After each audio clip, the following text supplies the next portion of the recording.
Hindi sanay si Lea May Dizon sa katahimikan ng madaling araw. Sa tabing ilog, kahit 3:00 pa lang, may tunog na ng tricycle na umuumol sa likod ng mga barong-barong. May aso na tumatahol sa malayo at may kalansing ng kaldero sa mga kusinang gawa sa yero at kahoy. Pero ang pinakakilala niyang ingay, yung ingay sa loob ng dibdib niya, tuwing gumigising siya at naaalala kung anong araw na naman ito. Araw na naman ng lakad. "Lea, gising na ba?" Mahinang tawag ni Lola Seling mula sa papag. Magaspang na ang boses ng matanda, halatang kinapos sa tulog at napagod sa ubo. "Opo, La," sagot ni Lea habang inuupo ang sarili sa gilid ng banig. Dahan-dahan para hindi umingit ang kahoy at hindi na magising ang ibang kapitbahay. Sa dilim, hinanap niya ang maliit na flashlight at ang lumang tuwalya. Pagkatapos, umusog siya sa sulok kung saan nakatago ang bag niyang kupas at ang bagay na pinakaayaw niyang ipakita sa kahit kanino. Ang prosthetic niyang paa. Hindi ito yung mga makintab na nakikita niya minsan sa internet cafe, yung parang pang-athlete. Sa kanya, ito'y gawa sa pinagtagpi-tagping bakal at plastik. May lumang strap na kailangang higpitan palagi at minsan, kapag umuulan, sumisingaw ang amoy ng goma na parang laging basa. Ginawakan niya ito na parang isang lihim na maselan. "Ang lamig, La," bulong niya. Hindi sigurado kung kanino. Sa sarili ba niya o sa mundo? "Lamig talaga pag wala tayong bigas," sabat ni Lola Seling. May halong biro pero mabigat ang buntong hininga. "Kumusta ang tuhod mo?" "Okay lang po," sagot ni Lea. Kahit hindi totoo, may mga araw na parang may pako sa loob ng tuhod niya kapag pinipilit niyang maglakad ng normal, lalo na kapag nakatayo siya sa palengke ng matagal. Nang maisuot niya ang prosthetic, kinuha niya ang lumang apron at tinupi ang buhok niyang mahaba sa likod. Inilagay niya ang face towel sa bato, saka sinimulang ihanda ang maliit na basket ng pandesal at kakanin na ipapabenta sa kanya ni Aling Nena sa karinderya. Hindi ito malaking negosyo. Patingi-tingi lang, pero sa tabing ilog, patingi-tingi rin ang pag-asa. "Lea," tawag ni Lola Seling, mas seryoso na ngayon. "Kung masakit, umuwi ka agad ha. Huwag mong ipilit." Tumigil si Lea, ngumiti kahit hindi nakikita ng matanda. "Opo, La, pero kailangan eh." "Alam ko," mahina ang sagot ni Lola Seling. "Kaya nga, pasensya na anak." Hindi sumagot si Lea. Ang pasensya na yan, matagal na nilang pinapasan. Parang bahagi na ng bahay, kasama ng yero, amoy ng kanal, at mga butas sa dingding na tinatakpan lang ng karton. Mas masakit pa minsan yung nararamdaman niyang parang may utang siyang hindi naman niya hiningi. Lumabas siya. Sa labas nakasabit ang hamog sa mga bubong. May ilaw na dilaw mula sa isang poste na nagtiyatsaga pa ring umilaw kahit palaging brownout sa kanila. Sa bawat hakbang, ramdam niya ang kakaibang tunog, tik-tak, tik-tak, mula sa prosthetic na sumasabay sa pagtibok ng araw niya. "Uy, Lea! Maaga ka na naman!" Sigaw ni Marga Pineda mula sa kabilang barong-barong. Bit-bit ang dalawang bayong ng gulay. Si Marga, kasing edad lang halos ni Lea, pero mas matapang ang tawa, mas malakas ang loob. Yung tipong kahit binabagyo, may paraan pa ring makakita ng dahilan parang ngumiti. "Kailangan, Marg," sagot ni Lea. "Ikaw rin ha? Ang bigat niyan." "Ano ba, sanay na ako," sabi ni Marga at lumapit. "May dala akong talbos. Baka gusto mo mamaya pang ulam niyo ni Lola." Napangiti si Lea ng totoo. "Salamat eh, pero wala kaming bagoong." "E di asin, arte mo," biro ni Marga sabay kurot sa braso niya. "Basta huwag ka mahihiyang humingi. Magkabarong-barong lang tayo, pero hindi tayo magkakaaway." Tumango si Lea. Sa mga salitang ganun siya kumakapit. Hindi sa pangarap na biglang yayaman, kundi sa simpleng taong hindi mo ipapamukha na pabigat ka. Nang makarating siya sa karinderya ni Aling Nena Ocampo, nagsisimula na ring mag-ingay ang palengke.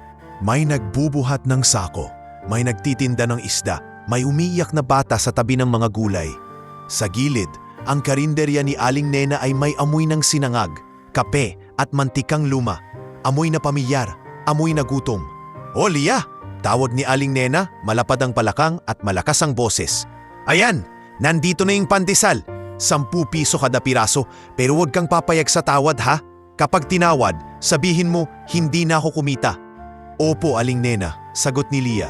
Kinuha ang basket. Sa tabi ng karinderya, nakaupo si Junri Alonso, border ni Aling Nena. Laging nakasando kahit malamig. Laging may sigarilyo kahit wala namang pambili. Ang hobby, manumbat. Ay, andyan na naman si Lia may limos. Singit ni Junri. May ngising hindi nakakatawa. Baka mamaya, iiyak ka na naman para may bibili. Napahinto si Lia. Pero hindi siya lumingon. Sanay na siya sa ganong tirada. Mas masakit pa dati. Ngayon, parang kalawang na lang na umidikit. Nakakairita, pero hindi na nakakapagpatumba. Junri, sita ni Aling Nena sabay kalabog ng sandok sa kaldero. Kung wala kang bibilhin, tumahimik ka. Ang lakas ng bibig mo, wala ka namang ambag. Nagbibiro lang ako, Nay, sabi ni Junri, sabay tawa. Sensitive, nakakairita naman dito sa ni Lia. Halos sa sarili lang, pagod lang. Lumabas siya sa karinderya, bitbit ang basket at maliit na supot ng kakanin. Papasok sana siya sa palengke nang may biglang dumaan na chismis na parang hangin. Pero mabigat. Lia, sigaw ng kapitbahay nilang si Tita Lori Bailon. Hingal na hingal, hawak ang papel. Nakita mo ba to? Ipinapaskil na. Kung ano po? Tanong ni Lea. Biglang kumabog ang dibdib. Lumapit si Tita Lori at ipinakita ang papel. May stamp ng barangay. May malalaking salita. Road widening. Notice of clearing. Tabing ilog area. Parang biglang lumamig ang paligid. Parang huminto ang palengke sa pandinig niya. Hindi pwede. Bulong ni Lea. Tumitig sa papel na parang mali ang mundo. Dito kami. Dito si Lola. Naku anak, sabi ni Tita Lori. Nalininig ang boses. Sabi nila, 2 linggo na lang daw. Kung hindi tayo aalis, gigibain. Sa sandaling iyon, ang tiktak ng prosthetic niya ay parang naging mas malakas.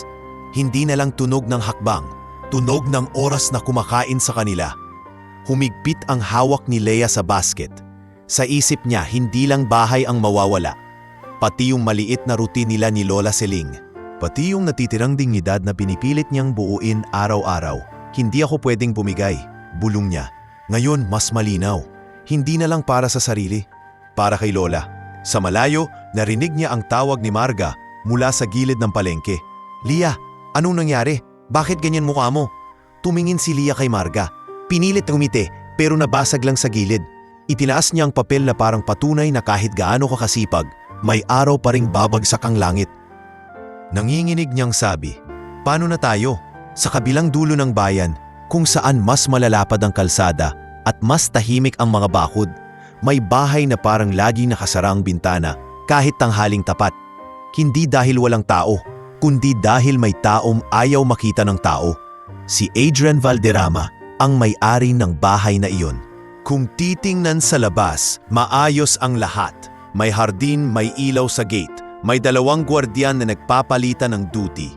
Pero sa loob, ang pakiramdam ay parang may nakabuntot na anino sa bawat sulok. Hindi siya yung tipong lumalabas para magpa-picture o mamigay ng sobre. Sa totoo lang, iilan lang sa bayan ang nakakita sa kanya ng malapitan. Kaya ang tawag nila, Sir Adrian. Isang salitang may pagitan, may distansya. Sa sala, nakaupo si Adrian sa isang mahabang lamesa. Nakaharap sa mga folder. Hindi siya makang malakas sa unang tingin. Mukha siyang taong hindi nakatulog ng maayos sa matagal na panahon. May bahid ng pagod sa ilalim ng mata niya na hindi kaya ng kape. Sa kabilang dulo ng sofa, nakapulupot ang alak niyang si Enzo Valderrama. 8 pa lang, pero ang mga daliri ay laging nakasiksik sa manggas ng damit. Parang pinipigilan ang sarili na lumipad sa takot. May hawak siyang maliit na laruan, isang lumang kotse na paulit-ulit niyang pinapaandar sa gilid ng unan. Enzo, mahinang tawag ni Adrian. Sinubukang gawing normal ang boses. Kumain ka na ba? Umiling ang bata. Hindi siya tumitingin. Yaya, tawag ni Adrian. Hindi itinaas ang boses pero may bigat. Andyan ba si Yaya Cora? Agad lumitaw ang isang babaeng nasa 40. Malinis ang buhok na nakapusod at may matang sanay sa pan-aalaga ng sikreto. Si Yaya Cora Villanueva. Matagal nang kasama sa bahay at kung tutuusin, siya ang naging buo ng mundong naiwan para kay Enzo. Opo sir, sagot niya. Pinapainit ko na po yung lugaw. Baka sakali kumain si Enzo pag ako ang nagsubo. Nagkibit balikat si Adrian na parang kapos sa pasensya. Pero hindi kay Enzo, sa mundo. Lumapit si Yaya Cora at dumapa para magpantay sila. Anak, konting lugaw lang para hindi sumakit yan mo. Tahimik pa rin ang bata pero gumalaw ang kotse sa kamay niya. Isang senyales na nakikinig. Sa gilid ng lamesa, isang lalaki ang nakatayo, matangkad, balingkinitan at mukhang sanay sa dagat. Si Mang Isko Ramirez, driver at parang bantay na rin. Dating seaman, sabi ng chismis. Kaya kapag nagsalita, diretso at walang paligoy. Sir, mahinang tawag ni Mang Isko. May nakita na naman akong motor sa labas, yung itim. Yung parehong plaka nung isang linggo. Humigpit ang panga ni Adrian. Isang iglat, parang lumiit ang sala. Sigurado ka? Tanong niya. Halos pabulong. Opo, paikot-ikot. Kunwari bibili sa tindahan. Pero pag lumabas tayo, sumusunod. Hindi lang isa, dalawa minsan. Napapikit si Adrian. Parang winipigil ang sarili na sumabog. Hindi niya kailangang itanong kung kanino galing ang puntot na iyon. Isang pangalan lang ang bumabalik sa isip niya. Kahit ayaw niyang bigkasin. Nestor, sambit niya sa hangin. Parang lason ang pangalan. Si Nestor Valderrama ang tiyuhin niya, kapatid ng yumaong ama niya. At siyang pinagmulan ng lahat ng paghabol, lahat ng banta. Mula nang mamatay ang ama ni Adrian, at mula nang tumahimik ang bahay nila dahil sa pagkawala ng asawa ni Adrian, biglang lumakas ang loob ni Nestor. Parang buitre na naghintay lang na humina ang biktima. Sa mesa, binuksan ni Adrian ang isang folder. May mga papel doon, mga titulo, mga resibo, mga sulat na may pirma. Pero may isang kulang. Laging kulang. Sir Adrian, maingat na sabi ni Yaya Cora, kahit nasa tabi siya ni Enzo. Baka po, mas mabuti kung hindi muna kayo lumabas bukas. Yung hearing. Hearing? Napatawa si Adrian ng mahina, walang saya. Hindi na hearing ang gusto ni Nestor. Gusto niya akong mapaalis. Gusto niyang mawala kami ni Enzo dito. Napatigil si Enzo sa paglaro. Dahan-dahang umangat ang mata ng bata. Saglit lang, pero sapat para makita ni Adrian ang takot na hindi niya gustong ipamana sa anak.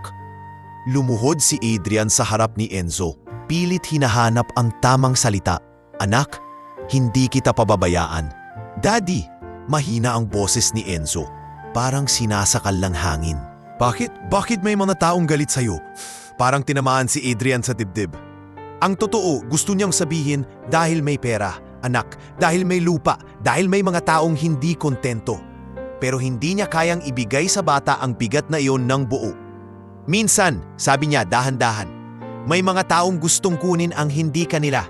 Tapos pag hindi mo ibinigay, galit sila. Kukunin nila tayo? Nanginginig na tanong ni Enzo.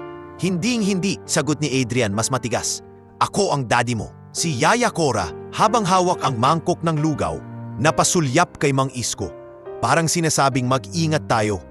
Sir, singit ni Mang Isko, kung gusto niyo po, iba tayo ng ruta mamaya. Yung dadaanan natin sa may bukid, iwas mata. Umiling si Adrian. Doon tayo madalas dumaan.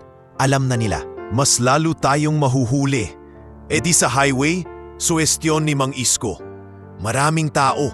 Sabat ni Yaya Cora agad. Halatang iniisip si Enzo. Baka matrigger na naman siya, sir. Sa salitang iyon, biglang tumalim ang katahimikan. Trigger, isang salitang ayaw na ayaw ni Adrian. Pero araw-araw niyang kinakaharap. May panic si Enzo kapag masyadong maingay, kapag may sumisigaw, kapag may biglang hahawak sa kanya. Simula nung araw na hindi na umuwi ang mama niya. Simula nung araw na si Adrian ang nagbitbit ng bata sa ospital habang umiiyak ito sa hallway. Para bang may pinto sa loob ni Enzo na ayaw nang bumukas ng basta-basta. Kailangan lang nating makauwi kay Tita Mercy, sabi ni Adrian, tinutukoy ang matandang kamag-anak nilang malayo na may hawak na ilang lumang papeles. May sinabi siyang may itatago raw siyang kopya noon. Napakagatlabi si Yaya Cora saka dahan-dahang lumapit sa lamesa. Mula sa bulsa ng apron niya, inilabas niya ang maliit na susi, luma at halatang matagal nang itinatago. "Sir," bulong niya, halos nanginginig. "May gusto po akong ipakita, pero sana po wag kayong magalit." Tumingin si Adrian sa susi, tapos sa mukha ni Yaya Cora. "Ano yan?" "Yung lumang cabinet sa storage room," sabi niya. "Yung iniutos ng yumaong Don Arturo na wag buksan kung hindi kailangan." "Bakit mo alam ang susi?" tanong ni Adrian, mas mabigat. "Dahil ibinigay po niya sa akin." Amin ni Yaya Cora. Yumuko. Sabi niya, "Cora, pag dumating ang araw na hindi na makalaban ang anak ko, ikaw ang maglabas nito." Parang may dumaan na kidlat sa dibdib ni Adrian. Hindi gali ang unang naramdaman niya, kundi takot. Takot na may katotohanang matagal nang nakatago sa kanila. "Bubuksan natin," sabi niya sa wakas. Mahinahon pero matigas. Pero hindi ngayon, hindi habang may nakabantay sa labas. Tumango si Yaya Cora, parang nabunutan ng tinik. Pero may kaba pa rin. Biglang may katok sa gate. 3 mabilis, 2 mabagal. Senyas ng gwardya. Pumasok ang gwardyangan si Ruel Dacanay. Pawis ang no. "Sir, may tao sa labas." Nagtatanong. Hindi nagpapakilala. Sumulyap si Mang Isko kay Adrian. Ayan na naman. Huminga ng malalim si Adrian, saka tumayo. "Enzo, anak, magsusuot ka ng hoodie ha. Yaya, ihanda mo siya. Mang Isko, lalabas tayo. Pero hindi sa usual." "Sir, saan?" tanong ni Mang Isko. Nag-isip si Adrian, mabilis, parang chess. Ayaw niya sa matao, pero ayaw niya rin sa rutang alam nang sumusunod. "Dadaan tayo sa palengke," sabi niya, mabigat pero desidido. Sa gilid lang, maraming pasikot-sikot, mahihirapan silang sumunod ng diretsyo. Napatigil si Yaya Cora. "Sir, palengke po, maraming tao doon kahit gabi." "Mas madaling mawala sa tao," sagot ni Adrian. Tapos yumuko siya kay Enzo na nakatingin na naman sa sahig. "Anak, sandali lang, magkakasama tayo. Ako, ikaw, si Yaya." "Sige."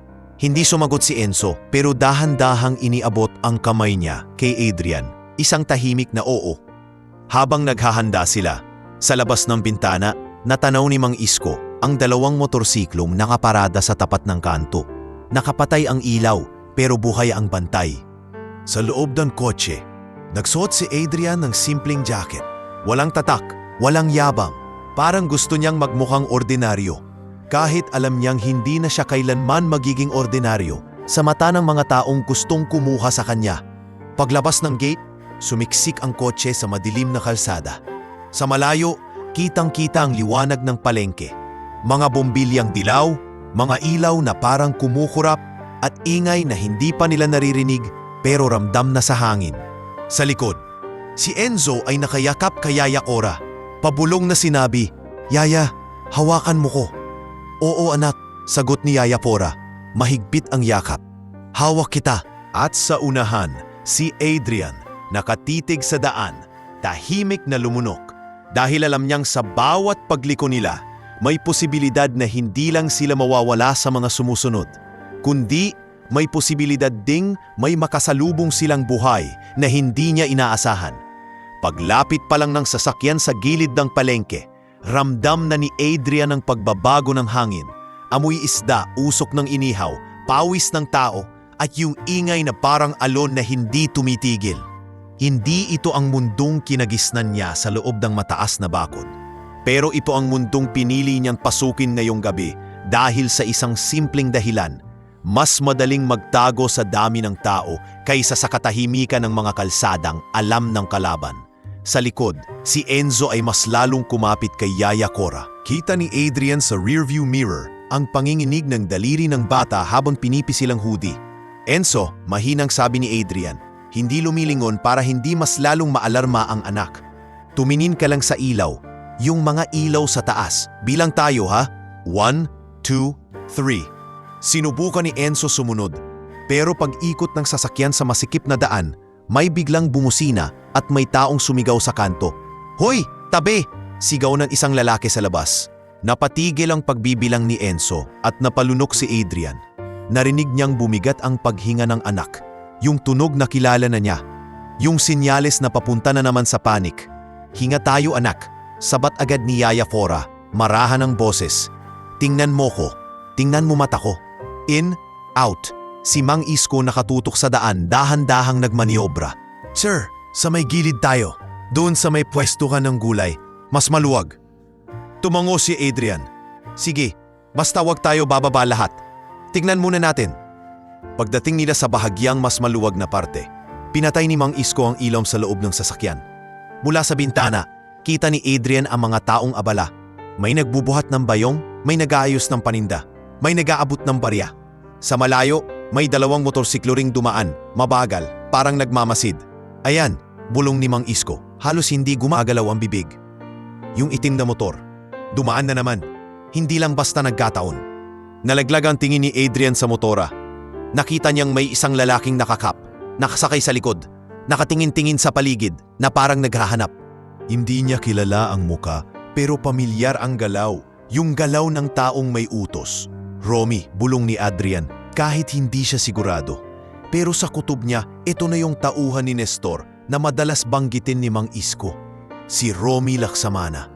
Sir, anong plano? Tanong ni Mang Isko. Baba tayo, sagot ni Adrian. Mabilis ang desisyon. Pero mag-iingat, kailangan nating magpalit ng route. Dadaan tayo sa loob, lalabas sa kabila. Sir, si Enzo, singit ni Yaya Cora. Tumingin si Adrian sa anak. Si Enzo ay nakayuko, pero hindi na sumisigaw. Pinipigilan, lumalaban, at sa isang iglap, parang nakita ni Adrian ang pagod na batang gusto lang maging normal. Kayang-kaya mo ba? Tanong ni Adrian, marahan, parang pinapakiusapan ng anak at hindi inuutusan.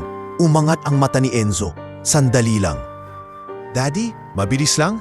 Oo, pangako ni Adrian, mabilis lang, hawak kita. Bumaba si Adrian muna sa Mang Isko na parang karaniwang driver lang.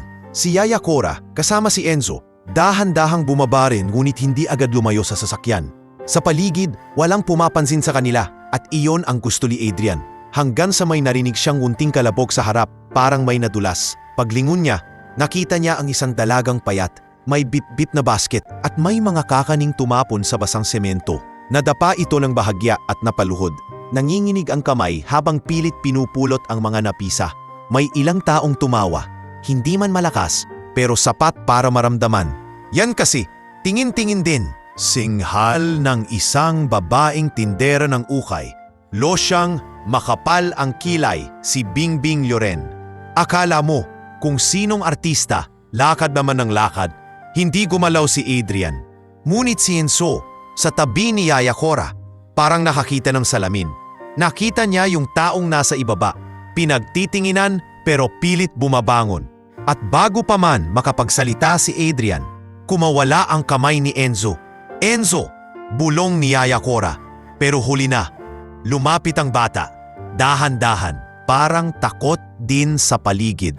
Pero may pinipiling direksyon. Yumuko siya at hinawakan ang isang kutsintang tumilapon sa gilid. Ate, mahinang sabi ni Enzo, halos hindi marinig. Ito po, napatingin ang dalaga. Si Leah May Dizon. Napatigil siya, parang hindi sanay na may batang mag-aabot sa kanya ng tulong na walang kapalit. Nakita ni Adrian ang mabilis na kilos ng dalaga. Parang gusto niyang itago ang sarili.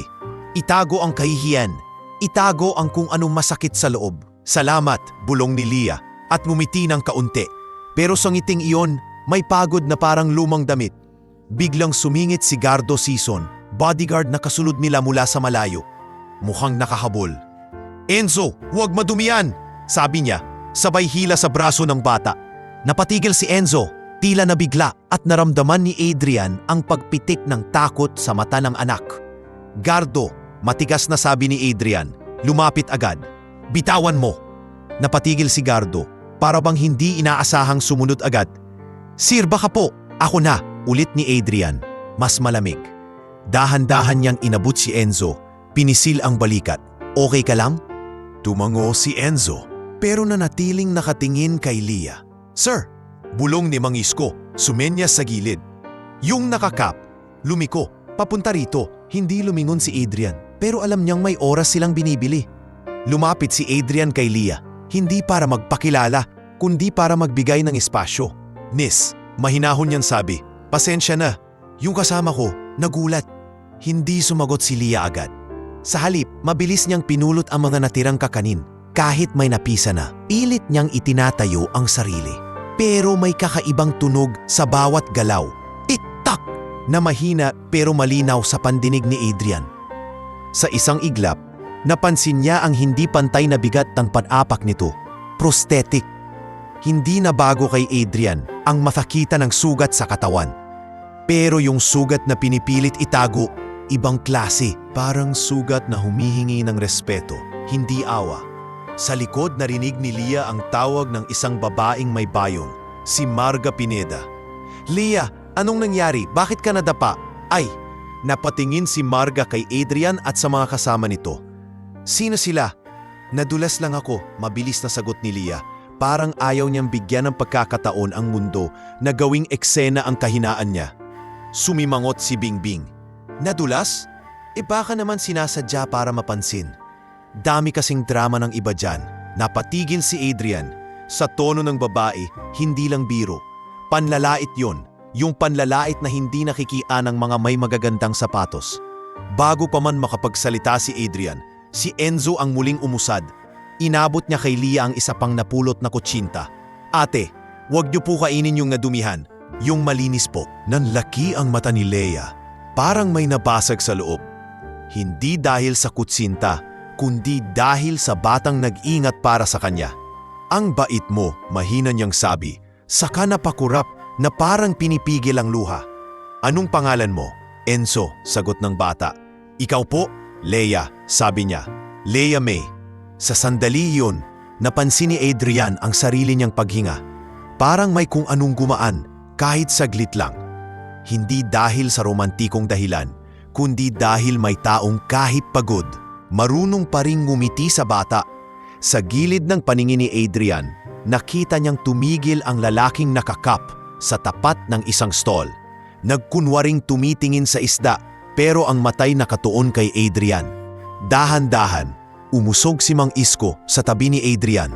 Sir, kilala ka na. Napalunok si Adrian. May 1 segundo siyang kailangang magdesisyon. Lalayo ba agad? O tatanggapin ang sandaling ito at magpatuloy ng hindi nagpapahalata?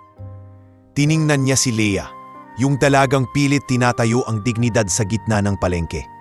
Tiningnan niya si Enzo, yung batang unang beses ulit lumapit sa tao nang hindi natutulak ng takot. At pinili niyang wag sirain ang sandali. Leah, sabi ni Adrian, mahinahon, walang yabang. Ingat ka sa paglakad. Madulas dito. Tumango si Leah. Ila nahihiyang napansin siya. Opo, salamat. Daddy, bulong ni Enzo. Hinila ang manggas ni Adrian. Di din tulungan pa natin siya? Hindi nakasagot agad si Adrian. Dahil alam niyang kung tutulong siya ng sobra, baka mapahamak si Leah. Pero kung iiwan niya ng malamig, parang tinuro niyang normal lang ang pang-aapi. Hindi lahat, bulong ni Adrian sa anak, kailangan iligtas. Minsan sapat na yung pagrespeto.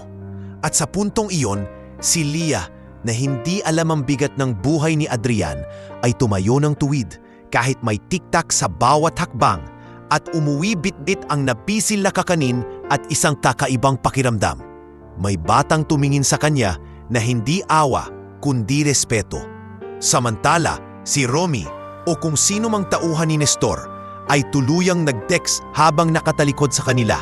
Mabilis ang daliri, nandito sila. At si Adrian na sanay magtago sa dilim ay naramdaman na ang dilim mismo ang sumusunod sa kanya.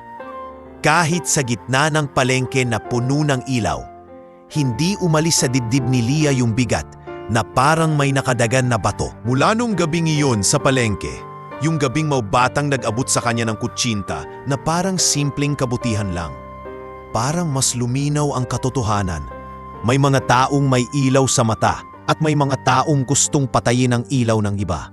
Kinabukasan, hindi pa man sumisikat ang araw, may bago ng papel na nakapaskil sa kanto ng tabing ilog. Mas malinaw, mas malaki, mas nakakatakot. May pirma, may stamp, may petsa. At sa ilalim, nakasulat yung salitang hindi niya malunok. Clearing operation. Nagsiksikan ang mga kapitbahay, naguungol ang mga bulungan. May nanay na umiiyak habang karga ang sanggol. May matandang napaupo na lang sa gilid dahil nanginginig ang tuhod. 2 linggo, sabi ng boses na parang naghahabol ng hangin. Lumapit si Lia sa pinanggagalingan. Si Kagawad Lito Sarmiento, nakapolo, may ID na nakasabit sa leeg at may ekspresyong parang walang kasalanan. Kahit may hawak siyang papel na sisira ng buhay ng marami. Lia, nakita mo na? Tanong ni Kagawad Lito. Kunyari mabait, pero halatang sanay magsalita sa taong walang laban. May pirma na yan. Rolled widening. Para sa kaunlaran. Kaunlaran po Nino. Biglang lumabas sa bibig ni Lia. Mas mabilis kaysa sa dapat. Nagulat siya sa sarili niya. Hindi siya pala sagot. Pero parang may tumulak sa lalamunan niya. Napangiti si Kagawad Lito ng pilit. Huwag ka nang magmatigas. Alam mo naman, sumusunod lang tayo sa utos. Baka gusto nyo mag-apply sa relocation. Relocation na saan? Singit ni Tita Lori Bailon. Halatang nanginginig sa galit. Sa bundok na walang tubig? Leia, may proseso. Sagot ng Kagawad. Umiwas ng tingin. Basta mag-impake na kayo. Huwag na nating palakihin. Narinig ni Leia ang mga bulungan sa likod. Wala na. Paano si Mang Tino? Paano yung mga bata? At higit sa lahat, narinig niya ang sariling isip na paulit-ulit. Paano si Lola? Pag-uwi niya, nakita na si Lola Seling na nakaupo sa papaghawak ang dibdib na parang masikip. Hindi umiyak ang matanda, pero yung katahimikan niya ang mas nakakatakot. Leia, mahinang sabi ni Lola Seling, huwag kang papalag, baka mapahamak ka. Hindi po ako papalagla, sagot ni Leia, lumuhod sa harap niya. Pero hindi rin po ako pwedeng manahimik lang. Saan tayo pupunta? Hinaplos ni Lola Seling ang buhok niya. Kung anuman ang mangyari, anak, huwag mong kalimutan, hindi ka babaan ang manghingi ng tulong. Ang kababaan, yung hinahayaan mong tapakan ka. Gabi na nang muling dumalaw si Marga Pineda.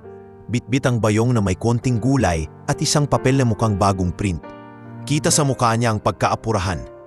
Lia, sabi ni Marga, diretsyo. May trabaho. Napatingin si Lia, parang hindi makapaniwala. Trabaho? Saan?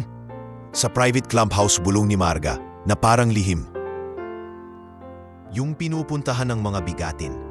May kakilala ko, yung pinsan ng kapitbahay, naghahanap ng tagalinis. Daily pay, may overtime. Napatigil si Lia, clubhouse.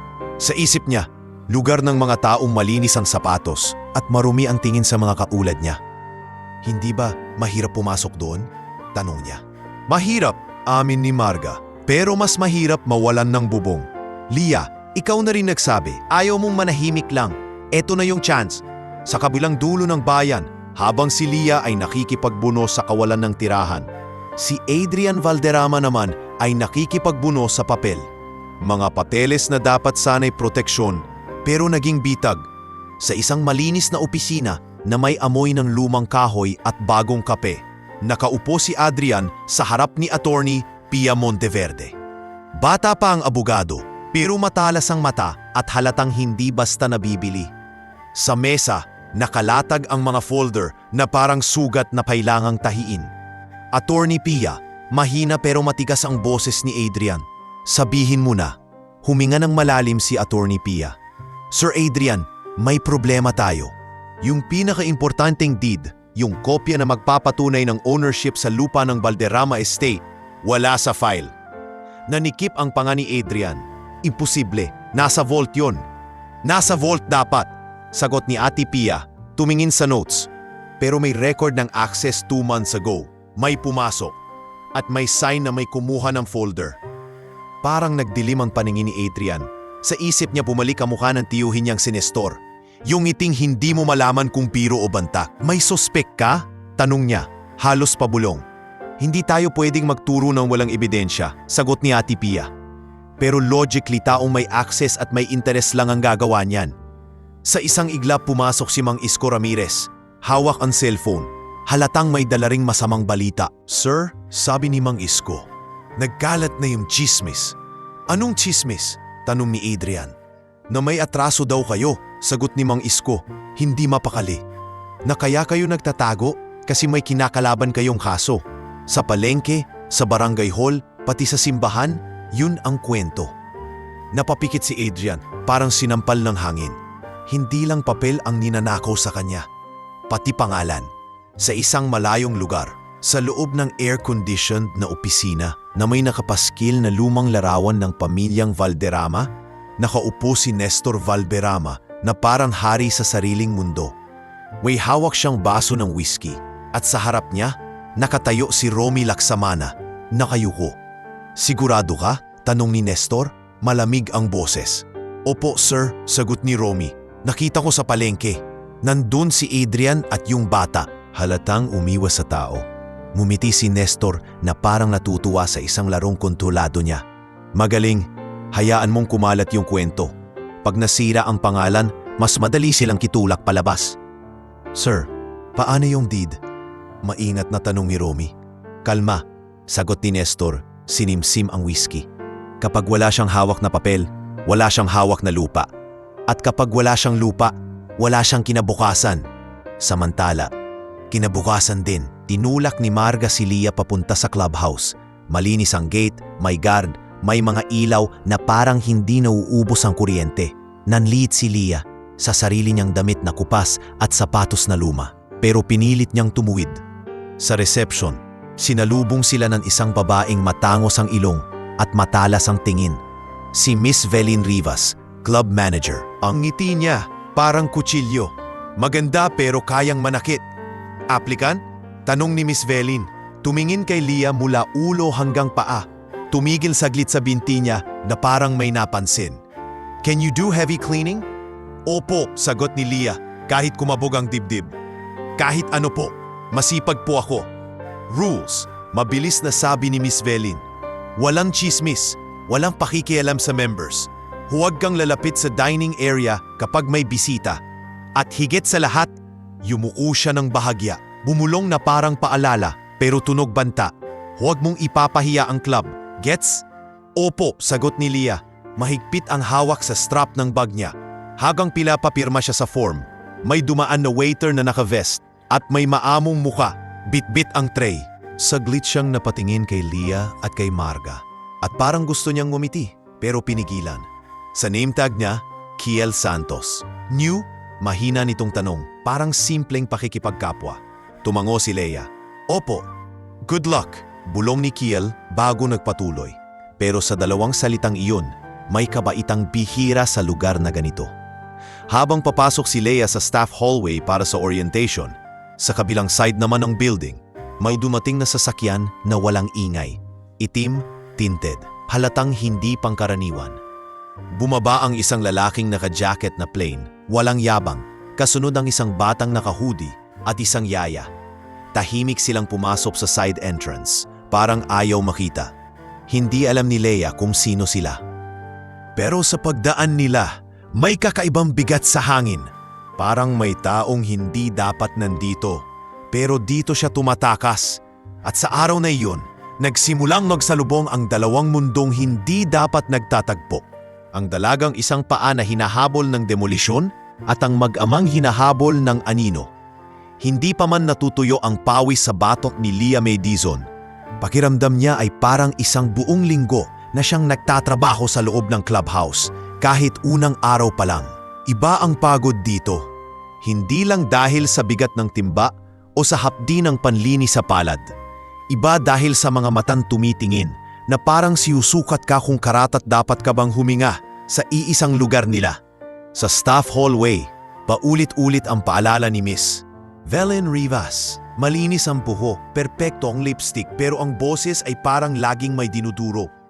Lia Dizon, pinasa ni Miss Velin ang pangalan niya sa papel na parang mali ang pagkakasulat.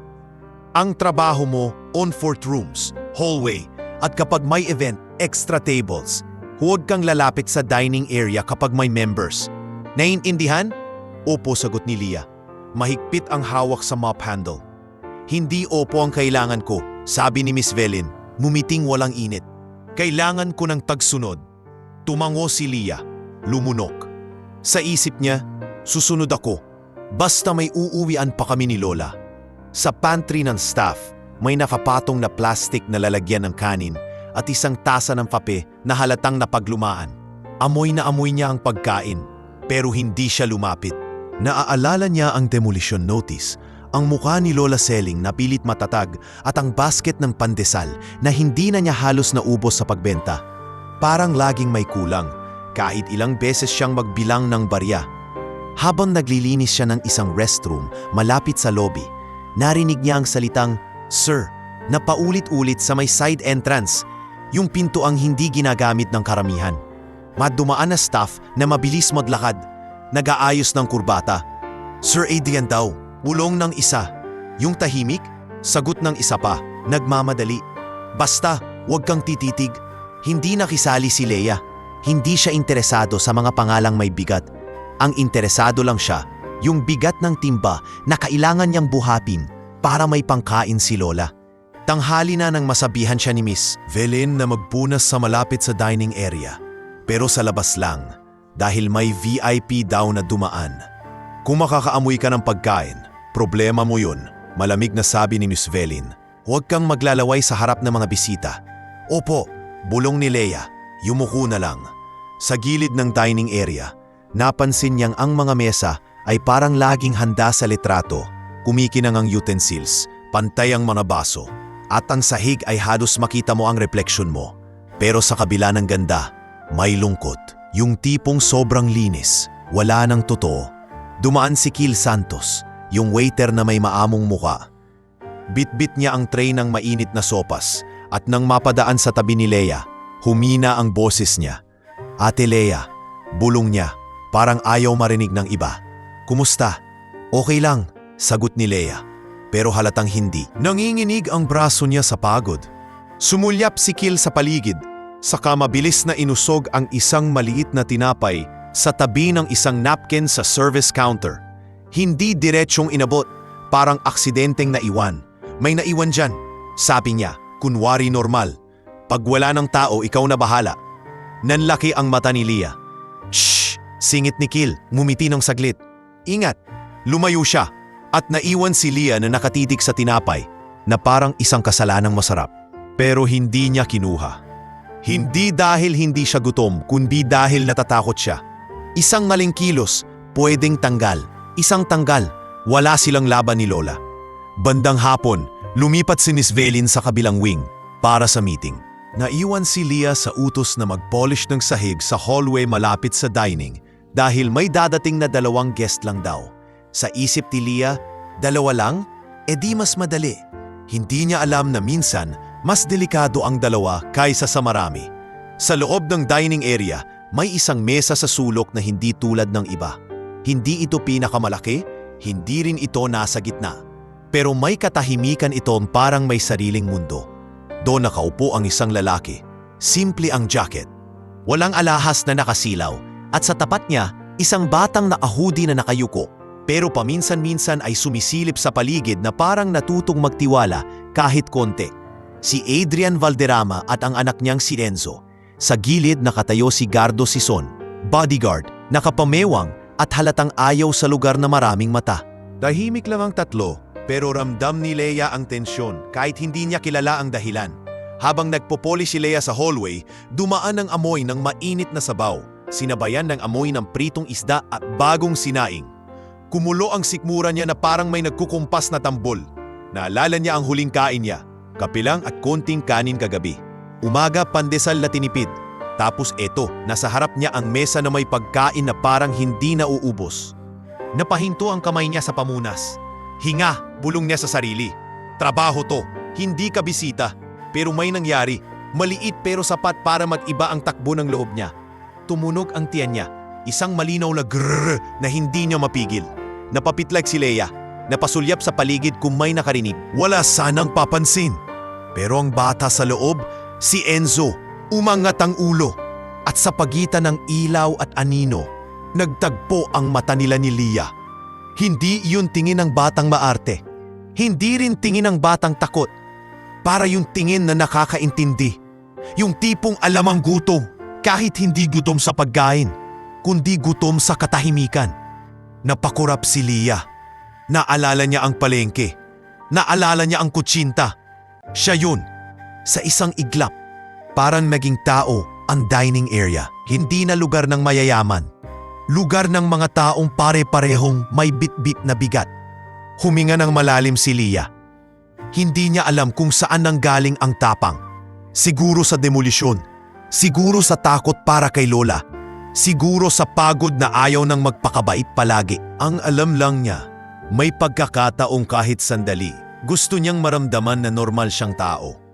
Lumapit siya sa threshold ng dining area. Hindi siya pumasok ng tuluyan. Nakatayo siya sa hangganan, parang humihingi ng permiso sa mundo. Nag-angat ng tingin si Adrian. Pagod ang mata, pero hindi mapangmata. Nang makita niya si Leah, tila may bahagyang pagkilala. Yung pagkilalang hindi sigurado kung totoo, pero pamilyar ang mukha. Ate Leah, mahinang sabi ni Enzo. Halos bulong lang, pero narinig ni Leah. Sumikip ang lalamunan ni Leah. Hindi niya plano magsalita, pero sa sandaling iyon, lumabas ang tanong na matagal niyang kinain, matagal niyang itinago, matagal niyang ikinahiya. Ang tanong ng taong palaging nasa gilid. Pwede ba akong kumain kasabay ninyo? Maingat niyang sabi. Nanginginig ang boses. Kahit konti lang po. Parang may basag na baso sa hangin. Mabilis na lumapit si Gardo, halatang napikon. Oy, singhal niya. Isang hakbang lang at nasa harap na siya ni Leah. Anong ginagawa mo rito? Staff ka lang, lumayo ka. Kasunod nito, may 2 membro sa kabilang mesa na napalingon. Isang babaeng nakaperlas at isang lalaking nakabarong. Naghuntahan sila ng paanas. Grabe naman, bulong ng babae. Wala talagang class. Miss Velin, tawag ni Gardo. Pero wala si Miss Velin. Ang lumapit ay isang assistant supervisor na si Tina Mabunga. Mukhang natataranta. Ate Leah, bawal! Pabulong ni Tina. Pilit siyang hinihila pa atras. Mapapagalitan tayo. Hindi na umatras si Leah. Nakatayo siya, pero ramdam niyang nanginginig ang tuhod niya. Lalo na yung kabilang paa. Parang sasabog ang dibdib niya sa hiya. Gusto na niyang bawiin ang tanong. Gusto na niyang tumakbo. Gusto na niyang maglaho. Pero bago pa siya tuluyang madurog, may tunog ng upuan na itinulak. Tumayo si Adrian. Hindi siya sumigaw. Hindi siya nagmura. Hindi siya nagpakitang may kapangyarihan. Tumayo lang siya, dahan-dahan, parang pinipili ang bawat galaw. Gardo, sabi ni Adrian. Mababa pero may bigat. Tama na. Sir, bawal to, pilit ni Gardo. Baka may kumuha ng, ako ang bahala, putol ni Adrian. Tumingin si Adrian kay Leah. Hindi siya numiti ng malaki. Pero may lambot sa mukha niya na parang matagal nang nawala sa kanya at ngayon lang bumalik. Leah, tama ba? Ang tanong niya, hindi bilang amo, kundi bilang tao. Tumango si Leah, hindi na makapagsalita. Sa harap ng mga matang naninimbang, ginawa ni Adrian ang bagay na hindi inaasahan ng kahit sino sa loob ng clubhouse. Lumuhod siya. Hindi yung pagluhod na nagpapasikat. Hindi yung pagluhod na may kamera. Yung pagluhod na parang natural. Parang may tinatama siyang matagal ng mali. Kinuha niya ang sariling plato, inusog ang upuan at inayos ito sa paraang abot ni Leah para hindi siya mahihirapang umupo.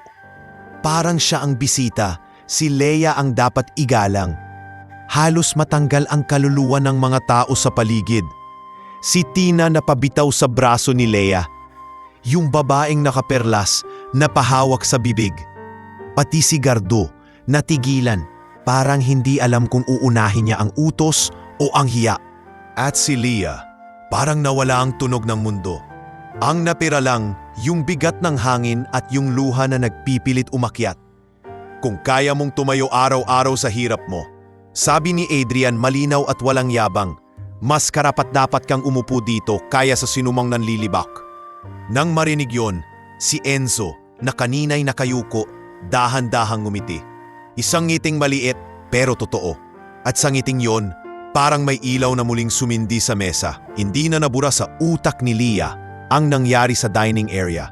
Hindi dahil sa pagkain, kundi dahil sa paraan ng pagtingin ng isang tao sa kanya. Paglabas niya mula ron, parang nag-iibang tunog ng mga yapak niya sa sahig.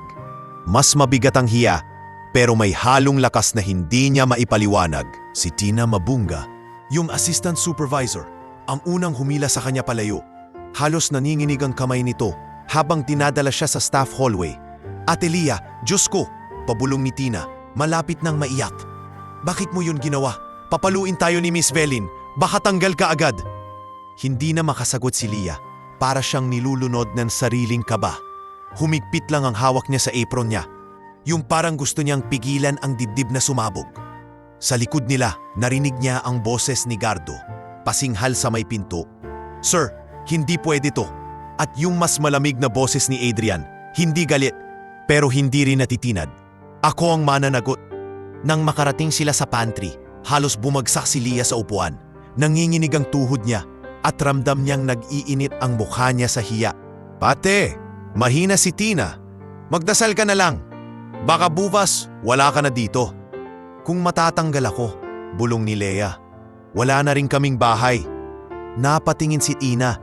Para ngayon lang naalala na may demolisyon nga pala sa tabing ilog. Ay, Leah, sorry. Hindi ko alam. Hindi umimik si Leah. Sa halip, tumayo siya, hinanap ang mop, at nagbalik sa trabaho na parang walang nangyari. Yun ang kaya niyang gawin. Magkunwaring normal kahit durog na siya sa loob. Pero sa bawat pagpunas niya sa sahig, may bagong tumitibok sa dibdib niya. Hindi ako dapat ginaganito. Hindi lang ako dapat to. Bandang gabi, habang nagliligpit ng mga basurahan sa may service area, nakita niyang nakatayo si Til Santos sa isang sulok, hawak ang cellphone, nakakunot ang noo. Tila nagdadalawang isip. Til, maingat na tanong ni Leah, lumapit ng kaunti. Okay ka lang? Nagulat si Kiel, agad ibinaba ang phone. Ate Leah, ayos lang. Tapos, parang hindi napigilan, dagdag niya. Sobrang lala kasi dito minsan. Dahil kay Miss Velin, mahina si Leah. Napangiti si Kiel ng pilit. Hindi lang siya, pero siya yung pinaka-harap-harapan. Bago pa makasagot si Leah, dumaan si Miss Velin sa kabilang hallway. Isang tingin lang nito kay Leah, parang may pinipilas na tela sa loob ng dibdib niya. Leah Dizon, malamig na sabi ni Miss Velin. Hindi pa lumalapit, pero rinig na rinig. Office, now. Nagtama ang tingin ni Leah at Tina. Si Tina, parang gusto siyang pigilan, pero wala ring magawa. Huminga ng malalim si Leah at sumunod. Sa opisina, tahimik ang aircon, pero mainit ang tensyon. Nakatayo si Miss Velin sa harap ng mesa, nakapamewang, at sa gilid ay si Gardo, parang bantay na gustong sumingit. Alam mo ba ang rules? Bungad ni Miss Velin. Opo, sagot ni Leah, nakayuko, pero hindi na kasing baba ng dati. Bakit ka lumapit sa dining area? Hindi po ako lumapit para manasar. Maingat niyang sabi. Nagkamali po ako, humingi po ako. Humingi? Tawa ni Miss Velin, malamig. Sa members? Sa VIP? Sa harap ng lahat? Anong akala mo dito? Charity? Napalulok si Leah. Sa loob niya, gusto niyang umiyak. Pero naalala niya ang sinabi ni Lola Selling. May mga araw na kailangan mong tumindig. Ma'am, nanginginig, pero malinaw na sabi ni Leah. Kung tatanggalin niyo po ako, tatanggapin ko. Pero sana huwag niyo akong ipahiya. Umangat ang kilay ni Miss Velin, parang naaliw. Ipinahiya mo sarili mo. Bago pa lumalim ang sagot ni Leah, may katok sa pinto. Pumasok si Adrian, kasama si Enzo at si Yaya Cora. Tahimik, pero ramdam ang presensya. Biglang nanahimik si Gardo. Miss Velin, sabi ni Adrian, diretso, ako ang dahilan kung bakit nagkagulo. Huwag mong ibunton sa staff. Sir Adrian, agad nagiba ang tono ni Miss Velin. Mas matamis, mas maayos. We are simply enforcing policies. Policy o pang-aapi? Tanong ni Adrian, hindi nagtataas ng boses.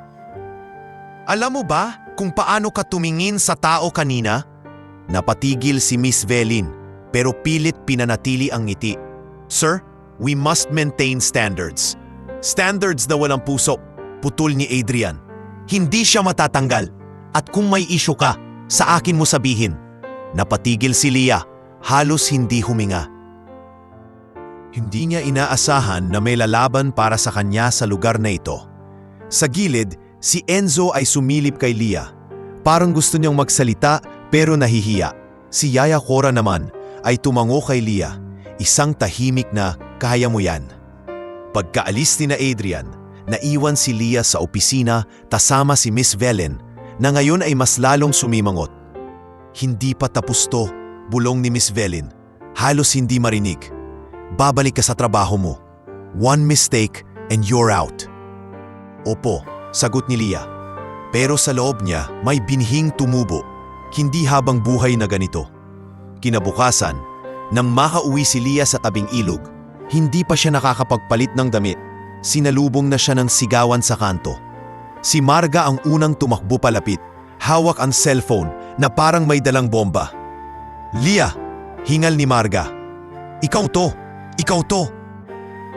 Lumabas si Aling Nena mula sa karinderya. Hawak ang sandok. Nanlaki ang mata. Ay anak nang! Leah! Ikaw ba yan?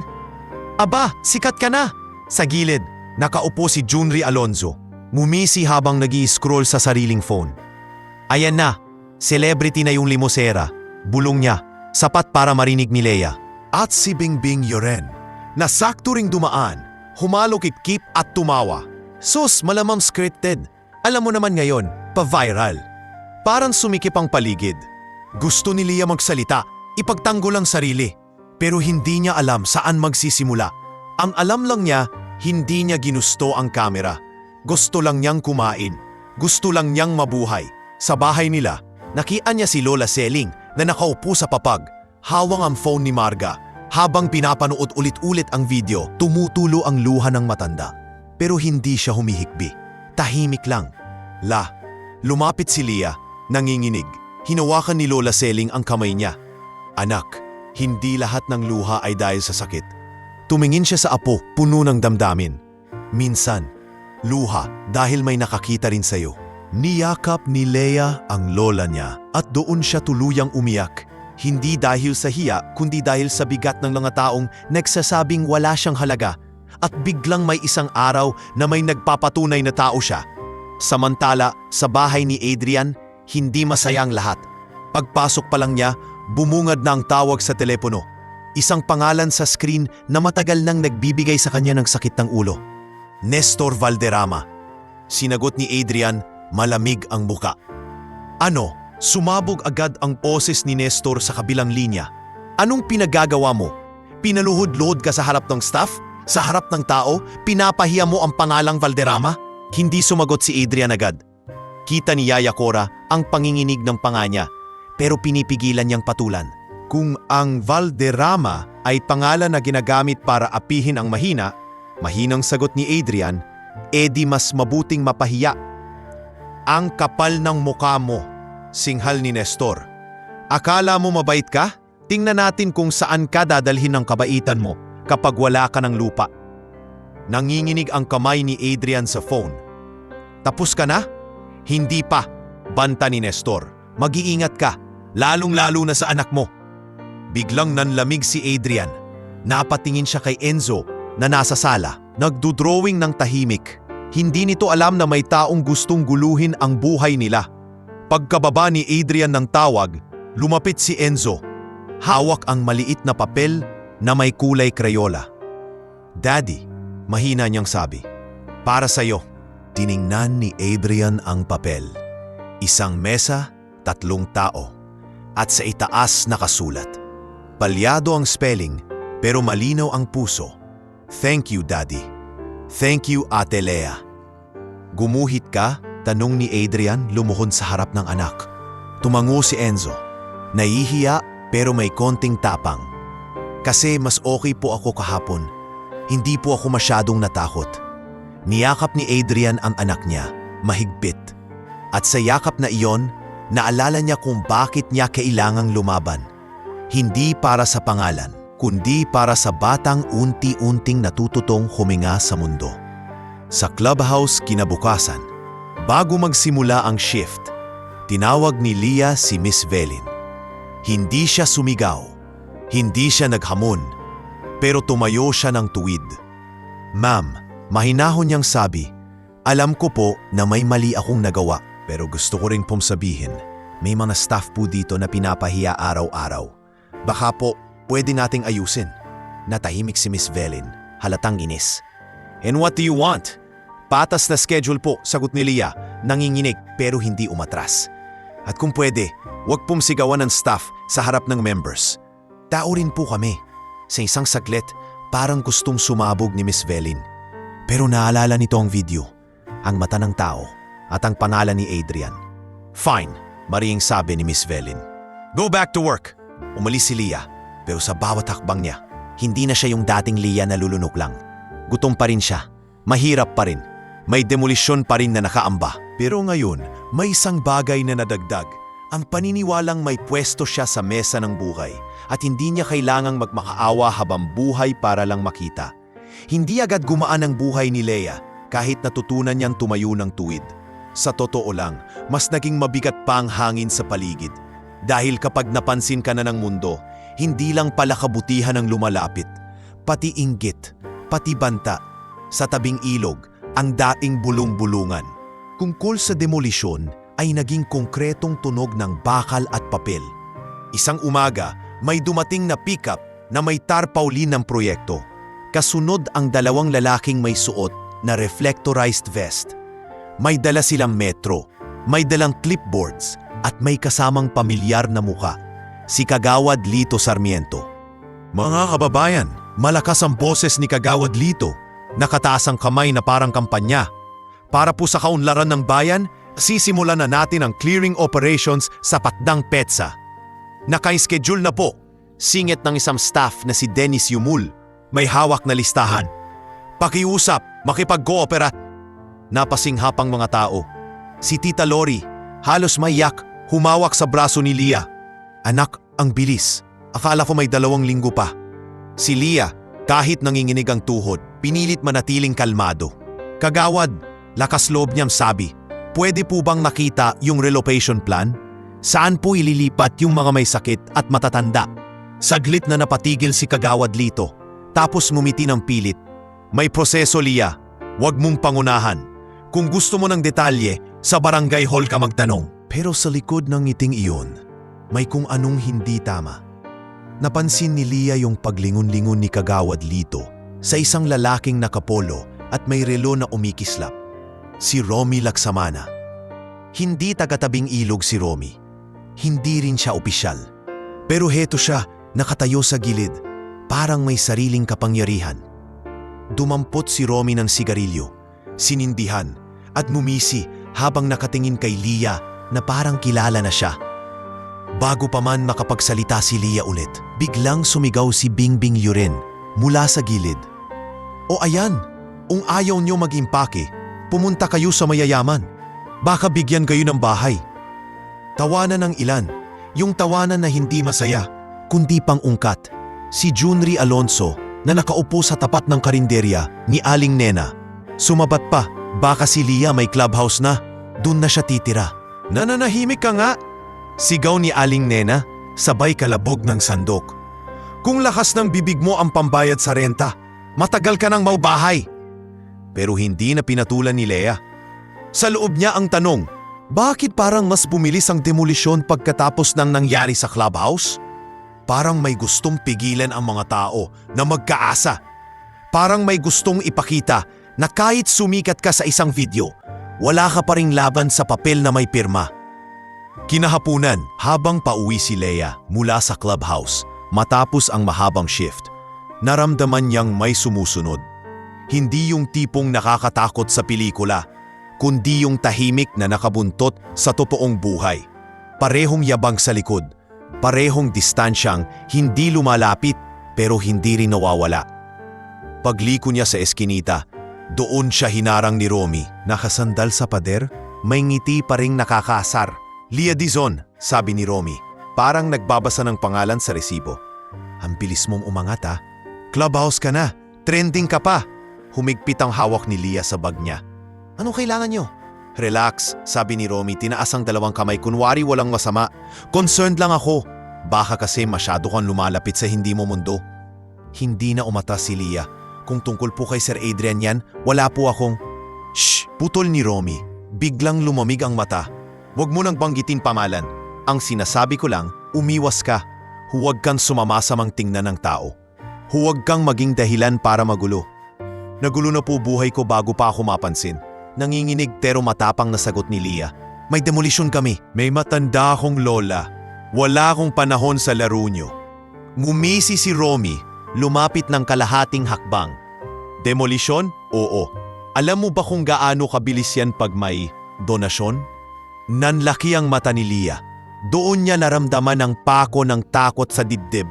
Hindi dahil sa banta sa kanya, kundi sa banta sa buong komunidad nila. Kung matalino ka, bulong ni Romy, manahimik ka.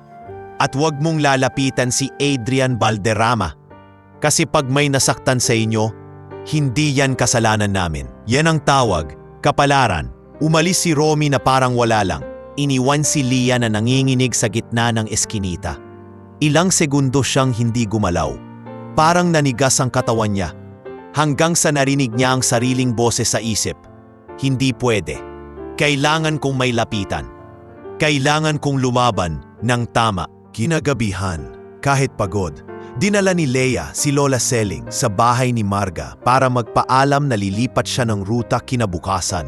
Hindi sa clubhouse, kundi sa barangay hall. Si Marga, halatang nag-aalala, hinawakan ang kamay niya. Leah, sure ka? Baka lalo kang pag-initan. Mas delikado pag tahimik lang, sagot ni Leah. May nagmamanipula nito, nararamdaman ko. Sa barangay hall kinabukasan, sinalubong siya ng masikip na upuan at maingay na pila. May nanay na naglereklamo sa ayuda. May tricycle driver na may ticket. May matatandang nag-aantay ng clearance. Sa dulo, naroon si Kapitana Maribel Danganan. Simple ang suot, walang alahas, pero matalim ang tingin. Parang alam ang bigat ng bawat problema. Lumapit si Leah ng maayos, hindi nag-iinay. Kap, marinahon niyang sabi, pwede po ba akong makausap kahit sandali? Tiningnan siya ni Kap. Maribel mula ulo hanggang paa, hindi mapanghusga, kundi parang nagbabasa ng katotohanan. Ikaw si Leah, di ba? Yung nasa video, namula si Leah. Opo, pero hindi po yun ang pakay ko. Tungkol po sa clearing. Parang pinapabilis po nila at may tao pong nananakot. Nagkibit balikat ang isang barangay staff na si Dennis. Pero sininyasan siya ni Kap, Maribel na tumahimik. Sinong nananaot? Si Romy Laksamana po. Sagot ni Leah, diretso na. At naririnig ko po, may donasyon daw para bumilis ang demolisyon.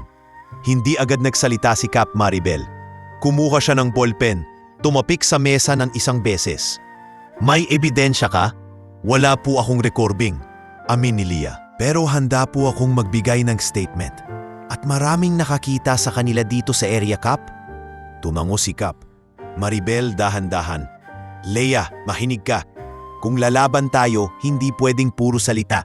Kailangan natin ng dokumento, schedule, pirma at mga taong handang tumestigo. Ang kaya kong gawin ngayon, i-hold ko muna ang enforcement dito habang nire-review namin ang relocation plan. Pero kailangan ko rin na maging maingat ka. Maingat po ako, sagot ni Leah, pero nangingilid ang luha. Takot lang po ako para kay Lola. Lumambot ang mata ni Kap. Maribel, isama mo si Lola sa listahan ng vulnerable. Pupuntahan ko kayo. At Leah, huwag kang mag-isa palagi.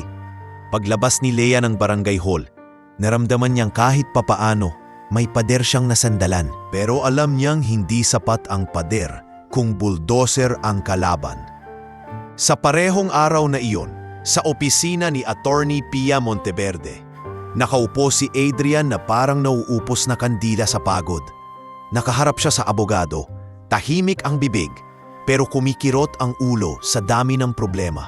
Attorney Pia, sabi ni Adrian, may lead ka ba tungkol sa nawawalang deed? Tumango si Attorney Pia at inilapag ang isang papel. May pangalan, dating bookkeeper ng pamilya, Esme Tadeo. Matagal na siyang nawala sa radar. Pero may impormasyon akong nagbukas siya ng maliit na pawn shop sa bayan. Pawn shop? Ulit ni Adrian, naningkit ang mata. Bakit siya? Dahil siya ang may access noon sa mga kopya, sagot ni Attorney Pia. At kung may kopyang naitago, siya ang posibleng may hawak. Ang problema, hindi siya basta lalapit sa atin. Baka natatakot, baka may kumokontrol. Huminga ng malalim si Adrian. Paano natin siya hahanapin nang hindi tayo napapansin ni Nestor? Doon napatingin si ating Pia sa bintana. Parang nag-iisip ng tao na kayang gumalaw sa bayan ng natural. Hindi halatang mayaman, hindi halatang may hinahabol. Sa clubhouse naman, sa isang hallway na hindi dinadaanan ng members, nagkasalubong si Leah at Kiel habang nagliligpit ng trays. Si Kiel, halatang may gustong sabihin pero nag-aalangan. Ate Leah, mahina niyang tawag. okay ka lang ba ang pail mo? Tinimbang ni Leah ang sasabihin. Hindi siya sanay magtiwala sa mabilis, pero naalala niya ang tinapay, ang good luck at ang mga matang hindi mapanghusga. Kill, bulong niya, may nananakot sa akin. At parang may malaking tao sa likod ng demolisyon namin. Nanlaki ang mata ni Kill. Sino? Si Romy, sagot ni Leah. At konektado siya sa isang balderama. Napatigil si Kill sa kadahan-dahang tumango na parang may alam na matagal ng lihim ng mga staff. Hindi ka nag-iisa, ate. Marami dito ang takot din. Hindi nila namalayan, sa dulo ng koridor may dumaan na anino. Si Tina Mabunga. Napatingin sandali, parang nag-aalala pero hindi sumingit. Sa gabing iyon, habang pauwi si Leah, naisip niya ang isang bagay. Kung may dokumentong kayang pumigil sa mga ganid, kung may taong may hawak ng katotohanan, kailangan niya itong mahanap. At kung si Attorney Pia at Adrian ay may pangalan na hinahabol, siya naman ang may daang kilala, ang palengke, ang barangay, ang mga tindahan, ang mga tao. Sa isang sulok ng bayan, may pawn shop na maliit, may karatulang kupas, Tadeo Pawn Shop. Hindi pa niya kilala si Esme Tadeo, pero sa tibok ng dibdib niya, alam niyang doon magsisimula ang susunod na hakbang. Hindi para sa sarili niyang panadangat lang, kundi para sa buong tabing ilog na pilit binubura ng mga pirma ng kontrabida. Hindi agad dinala ni Leah ang sarili niya sa pawn shop kinabukasan. Hindi dahil sa duwag siya, kundi dahil natuto na siya. Bago ka sumugod, kailangan mong maghanda, lalo na kapag ang kalaban mo ay may pirma, pera at mga taong walang konsensya. Sa clubhouse, habang naglilinis siya ng hallway, napansin niyang mas tahimik ang mga staff kapag dumadaan si Miss Velin. Parang lahat natutong maging hangin.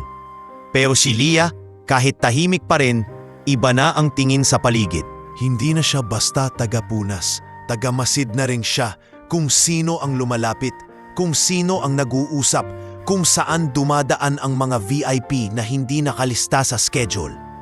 Nang break time, umupo siya sa dulo ng pantry kasama si Kiel Santos at si Marga Pineda na dumaan para mag-abot ng talbos at balita. Si Marga, kahit hindi staff, may kakayahang makapasok dahil sa delivery ng gulay tuwing umaga.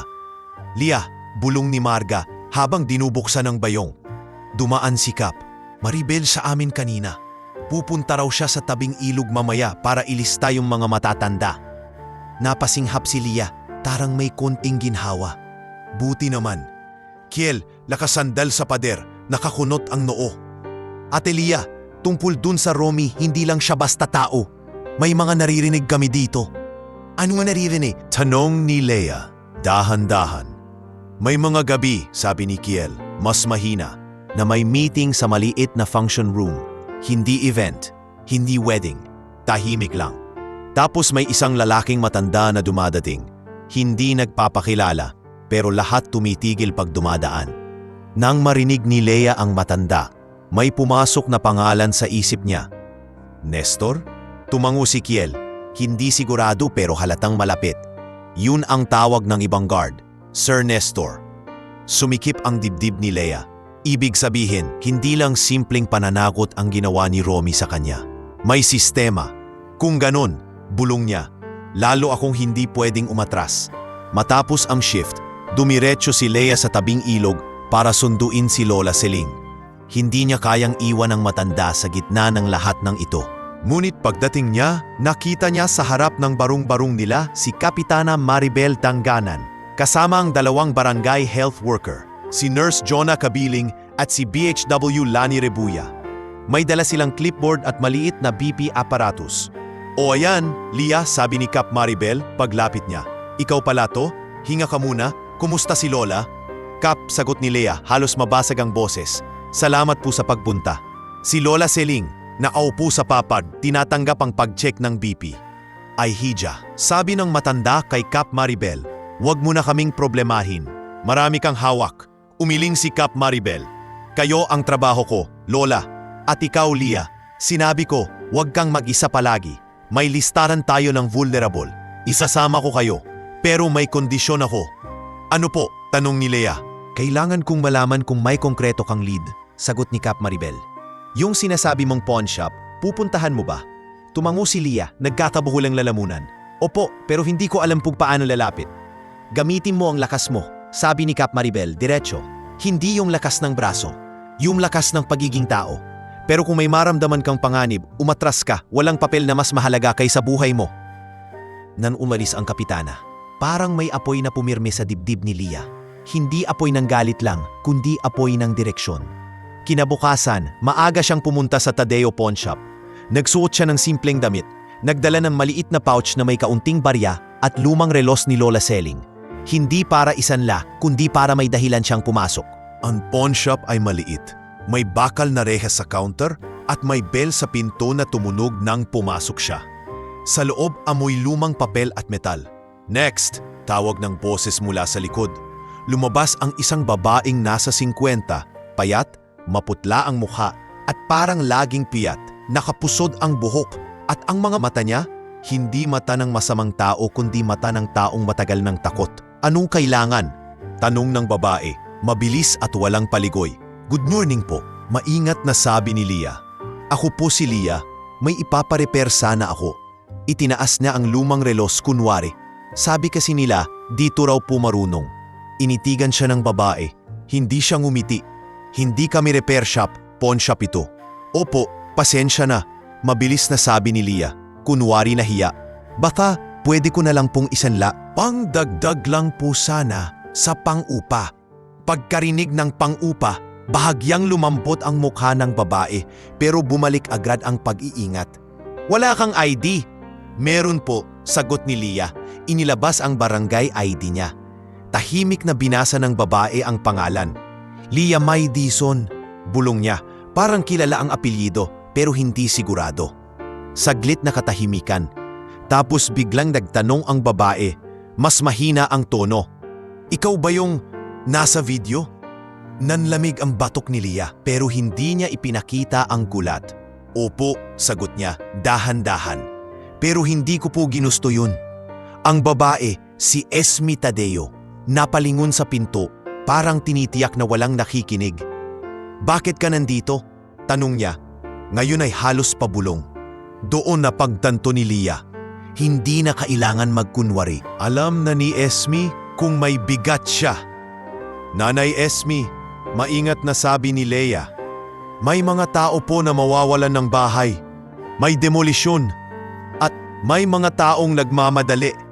Sinabi po ng isang abogado, baka may hawak po kayong dokumento na makakatulong. Namutla si Esme, parang tinamaan ng kidlat. Sinong abogado? Ati Pia Monteverde po, sagot ni Leia. At si Sir Adrian, may problema po siya. May nawawalang deed. Biglang umatras si Esme, halos mabitawan ng ID. Ayoko nang umulit. Hindi mo alam, iha, kung gaano kalala sila. Sila, si Nestor po ba? Tanong ni Leia. Eretso. Napapikit si Esme. Tapos biglang umiling mahigpit. Umalis ka na. Wala akong alam. Pero sa pag-iling na iyon, halatang meron siyang alam. Nanay Esme, pakiusap ni Leia, naninginginig na ang boses. Hindi ko po ito ginagawa para sumikat o para maging malapit sa mayaman. Ginagawa ko po ito para sa lola ko at sa mga kapitbahay ko. Kung manahimik po tayo, sila lang ang laging panalo. Tumingin si Esme sa kanya at sa unang pagkakataon, nabasag ang pader sa mata niya. May anak ako, bigla nitong sabi, parang sumabog ang kinikimkim. Si Totoy Tadeo, nasa pier nagtatrabaho. Hawak nila siya, iha, hawak nila. Kahit hindi nila hinahawakan physically. Isang tawag lang, mawawala trabaho, mawawala buhay. Nanlamig si Leia. Sino po? Si Nestor, bulong ni Esme halos walang tunog. At yung tauhan niyang Romy. Nang marinig ni Leia ang pangalan ni Romy, kumulo ang tiyan niya, pero pinigilan niya ang galit. Ano pong gusto niyo mangyari? Gusto kong mabuhay, anak ko. Sagot ni Esme, nanginginig ang kamay. Kung magsalita ako, papatayin nila kami o babaliktarin nila ang kwento. Huminga ng malalim si Lia. Hindi siya pwedeng magpanggap na simple lang ito. Pero hindi rin siya pwedeng umatras na yun na hawak na niya ang katotohanan. Nanay Esme, sabi niya, marahan. Kung tutulungan ko po kayong protektahan si Totoy, makakatulong po ba kayo? Natahimik si Esme. Tumingin siya sa pinto ulit. Tapos sa kisame, parang humihingi ng lakas. Paano mo po protektahan? Ikaw lang mag-isa. Hindi po ako mag-isa, sagot ni Lia. Mas matatag. May Kapitana Maribel.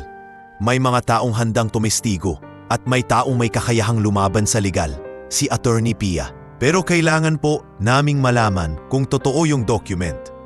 Naglakad si Esme papunta sa likod, parang may hinahanap. Pagbalik niya, may hawak siyang lumang envelope na kupas ang gilid. Hindi niya agad ibinigay. Hawak niya ito na parang bomba. Hindi ko pwedeng ibigay sa'yo, bulong niya. Pero pwede kong ipakita, saglit, para alam mong hindi ka lang nanangarap. Bumilis ang tibok ng puso ni Lia. Sa loob ng envelope, may lumang resibo at photocopy ng isang deed. Hindi buong dokumento, pero sapat para makita ang pangalan. Valderrama. May stamp, may pirma, at may maliit na simbolo sa gilid, parang marka ng lumang opisina. Nanay Esme, halos pabulong si Lia. Ito na po. Biglang tumunog ang bell sa pinto. May pumasok na lalaki. Nakakap, may amoy ng sigarilyo. Isang tingin pa lang ni Lea, alam na niya, si Romy. Mumisi si Romy pagkapasok. Parang walang plano, pero halatang meron. Uy, Esme, sabi niya, casual, may customer ka pala. Nanigas si Esme. Tinago agad ang envelope sa ilalim ng counter. Si Lea, kahit nanginginig, pinilit na normal ang muka. Lumapit si Romy sa counter. Tumingin kay Lea mula ulo hanggang paa. Ikaw na naman, bulong niya. Pero may ngiting nakakatakot. Ang kulit mo talaga. Hindi sumagot si Lea. Sa isip niya, huwag kang bibigay. Huwag kang tiindig na mag-isa. Kailangan mo ng tamang timing. Anong ginagawa mo dito? Tanong ni Romy. Mas mababa ang boses. Isasanla ko po yung relos. Sagot ni Lea. Pinilit maging kalmado. Tumawa si Romy ng mahina. Relo o dokumento? Parang bumagsak ang hangin. Si Esme, nanginginig. Napapikit. Si Lia, ramdam ang lamig sa batok pero nanatiling nakatayo. Doon niya naintindihan. Ang laban na to, hindi na lang tungkol sa demolisyon. Tungkol na ito sa pagligtas sa isang pamilya, sa isang komunidad, at sa sarili niyang buhay na unti-unti nang umaangat. Dahil natuto siyang humawak ng katotohanan, kahit nanginginig ang kamay. Hindi gumalaw si Lia sa harap ni Romy. Pero sa loob niya parang may nagsisigaw ang boses.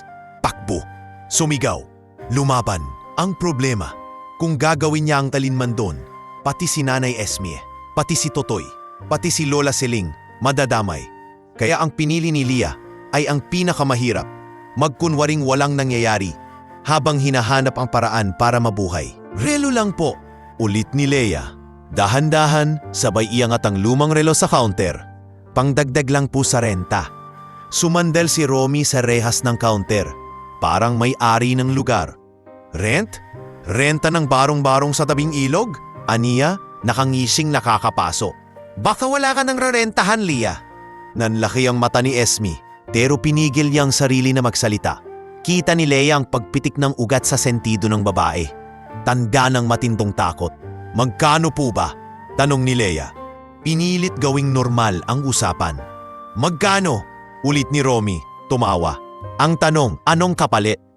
Hinawakan ni Lea ang strap ng bag niya, parang dun siya kumukuha ng lakas. Wala po akong ibang dala.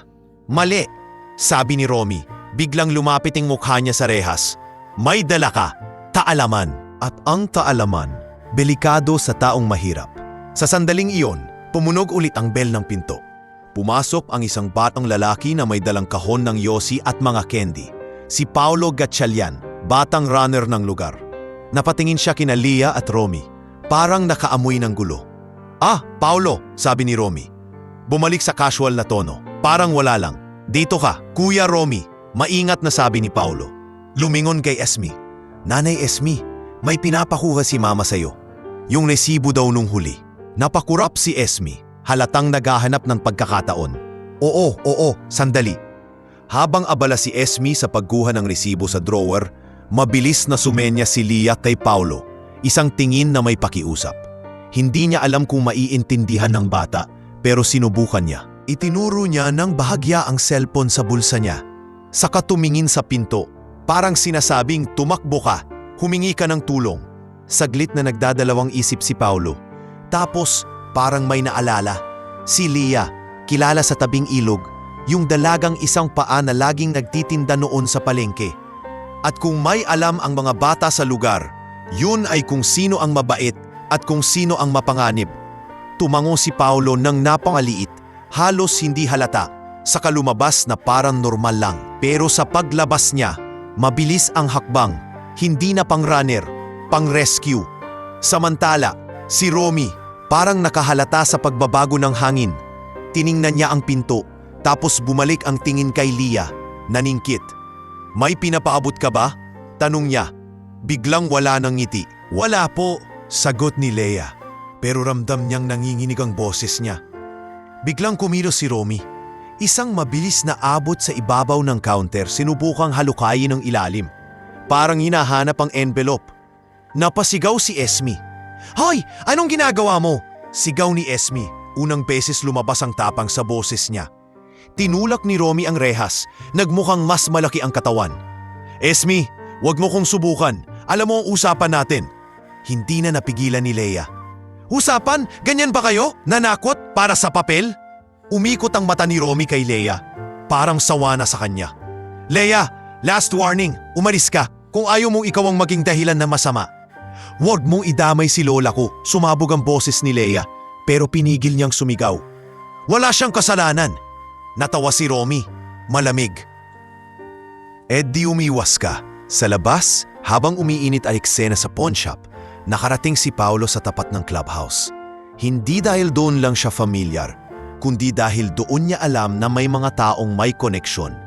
Guard, staff, at minsan si Sir Adrian. "Kuya Guard," hingal ni Paulo sa gate. "May gulo sa pawn shop ni Nanay Esme." "Andun si Leah, andun si Kuya Romy." Napakunot ang noo ng gwardiyang si Ruel Dacanay, na minsan ding nag-report sa gate ng bahay ni Adrian. "Romy? Laksamana?" "Opo." Sigaw ni Paulo. Parang may ninanakaw. Hindi na nagtanong si Ruel. Tinawagan niya agad si Mang Isko Ramirez at si Gardo dahil alam niyang kapag si Romy ang sangkot, malamang Valderrama na naman ang dulo. Sa loob ng clubhouse, kasalukuyang nagmi-meeting si Adrian kay Ati. Pia sa isang maliit na conference room. Pinili nilang doon dahil mas madaling magtagpo ng hindi halata at dahil may side entrance. Nasa tabi si Enzo, nagdo-drawing, habang si Yaya Cora ay nakabantay. "Sir Adrian," mabilis na sabi ni Ruel nang pumasok. "May report. Nasa pawn shop si Romy. Nandun din yung Leah. May gulo." Napatayo si Adrian, parang may humila sa dibdib niya. "Saan?" "Tadeo Pawn Shop," sagot ni Ruel. Nanlaki ang mata ni Attorney Pia. "Tadeo?" bulong niya. "Esme Tadeo?" Nagtama ang tingin nila ni Adrian. Sa sandaling iyon, nagdugtong-dugtong ang lahat. Ang nawawalang deed, ang pawn shop, ang tauhan ni Nestor, at ang dalagang biglang naging tulay sa katotohanan. "Enzo," mabilis na sabi ni Adrian, lumuhod sa harap ng anak. "Anak, sasama ka kay Yaya." "Okay, Daddy." Nanginginig ang boses ni Enzo, pero hindi na siya umiiyak. "Si Ate Leah, tutulungan ko siya," pangako ni Adrian sa katumayo. Dumating si Mang Isko at Gardo, handang-handa. Pero bago pa man sila lumabas, may text na pumasok sa phone ni Adrian. Unknown number. "Kung pupunta ka, alam mo na kapalit." Napakuyom ang kamao ni Adrian. "Nestor," bulong niya, parang lason. Sa pawn shop, lalong lumalala ang tensyon. Napasandal si Leah sa counter habang si Romy ay halos buksan na ang drawer. Si Esme, nanginginig, humawak sa braso ni Romy para pigilan. "Romy, tama na!" sigaw ni Esme. "Wala akong ibibigay." Tinulak siya ni Romy. Hindi malakas na parang suntok, pero sapat para mapaupo si Esme sa sahig. Napasubsob sa tuhod. "Nanay!" sigaw ni Leah. Agad lumuhod para tulunan siya. At doon, nakita ni Leah ang envelope, bahagyang nakalitaw sa ilalim ng counter. Hindi na itatago ng maayos dahil sa gulo. Parang kumikislap ang papel sa mata niya. Hindi dahil sa ilaw, kundi dahil iyon ang susi sa lahat. Mabilis niyang inabot ang envelope, pero mas mabilis si Romy. Hinablot ni Romy ang pulso ni Leah, mahigpit, at sa unang pagkakataon, ramdam ni Leah ang tunay na lakas ng kalaban. "Sabi ko sa iyo, Leah," bulong ni Romy. Nakadikit ang mukha, masyado kang nangingialam. Napapikit si Leah sa sakit, hindi niya kayang makawala. At sa iglap na iyon, may tumunog sa labas. Preno lang sasakyan, yabag ng maraming paa. Bumukas ang pinto ng malakas. Pumasok si Adrian, kasunod si Mang Isko, Gardo at si Attorney Pia. Sa likod, may 2 pulis na kasama ni Kapitana Maribel. Dumating dahil sa tawag ni Paulo at sa mabilis na ordinasyon ng barangay. Bitawan mo siya, malamig na sabi ni Adrian. Hindi siya sumigaw, pero parang bumigat ang buong pawn shop. Napalingon si Romy. Saglit siyang natigilan, hindi sa takot kay Adrian, kundi sa presensya ng pulis at ni Kap Maribel.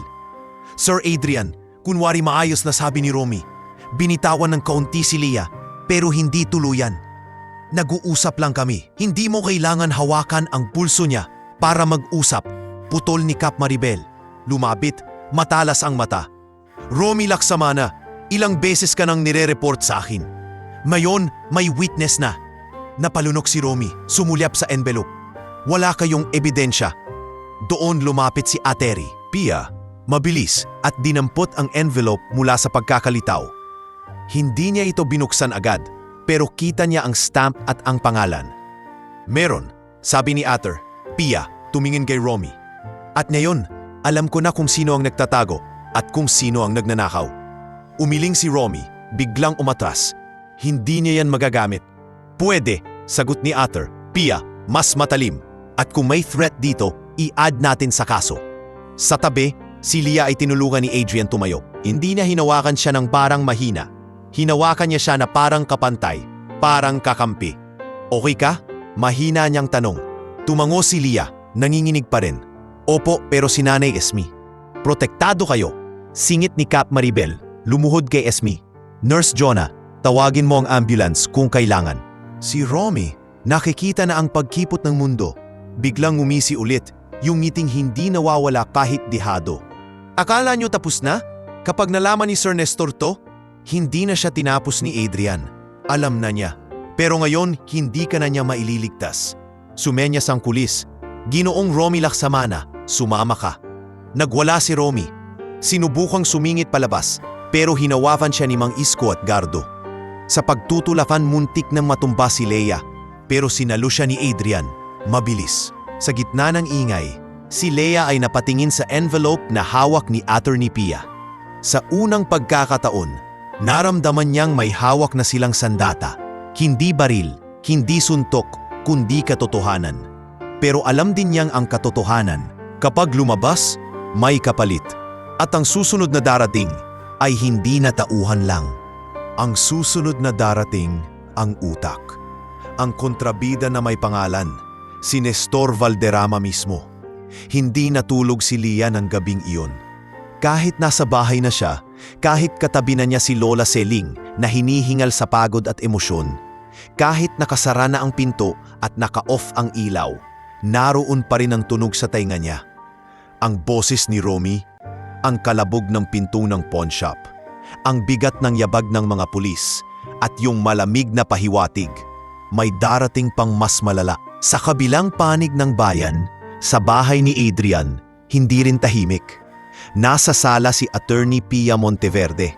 May laptop na bukas at mga papel na nakalatag.